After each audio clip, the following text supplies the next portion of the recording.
Bonjour, dans cette vidéo nous allons parler des préfixes du système international associés aux puissances de 10. Lorsque les valeurs d'une grandeur sont très grandes ou très petites dans l'unité choisie, c'est-à-dire qu'elles font intervenir les puissances de 10, il est commun d'utiliser un préfixe dans le nom de l'unité afin de supprimer cette puissance de 10. Par exemple, la distance entre Roubaix et Bordeaux est 811 fois 10 exposant 3 mètres, mais on préfère l'écrire sous la forme 811 km. Le tableau de cette leçon donne les principaux préfixes utilisés ainsi que le symbole correspondant et la puissance de 10 associée. On commence avec les préfixes plus grands que l'unité. DK a pour symbole petit d A et est associé à la puissance 10 exposant 1. Hecto a pour symbole petit h et est associé à la puissance 10 exposant 2. Kilo a pour symbole petit k et est associé à la puissance 10 exposant 3.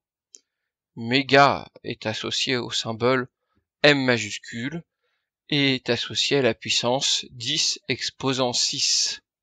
Giga a pour symbole G majuscule et est associé à la puissance 10 exposant 9.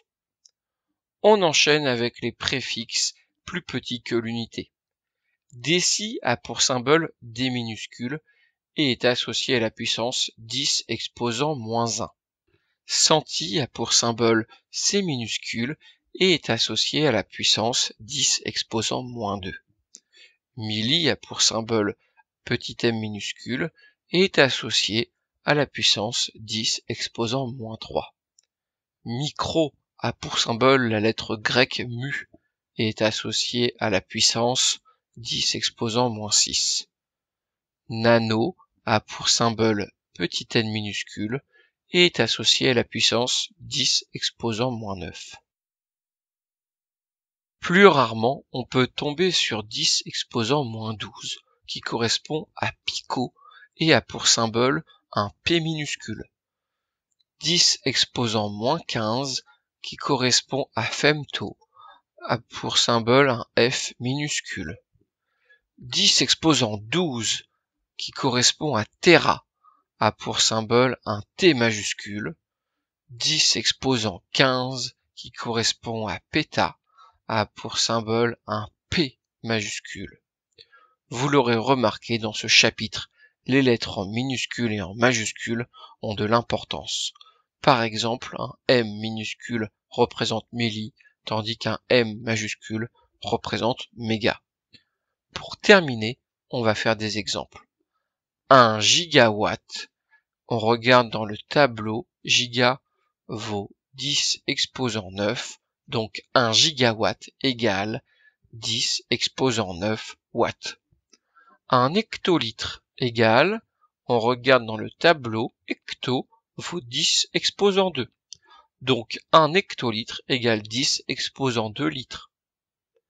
1 milligramme égale, on regarde dans le tableau, milli vaut 10 exposant -3.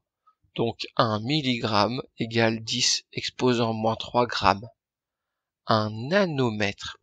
On regarde dans le tableau, nano vaut 10 exposant -9. Donc un nanomètre égale 10 exposant -9 mètres. 4 fois 10 exposant -2 watts. On regarde dans le tableau et 10 exposant -2 se dit centi. Donc 4 fois 10 exposant -2 watts égale 4 centiwatts. 8,1 fois 10 exposant 12 mètres égale 8,1 téramètres. On note un T majuscule et un petit m. Voilà, c'est fini. Tu peux regarder une nouvelle fois cette vidéo. N'oublie pas de faire le QCM afin de vérifier si tu as bien compris. À bientôt en classe.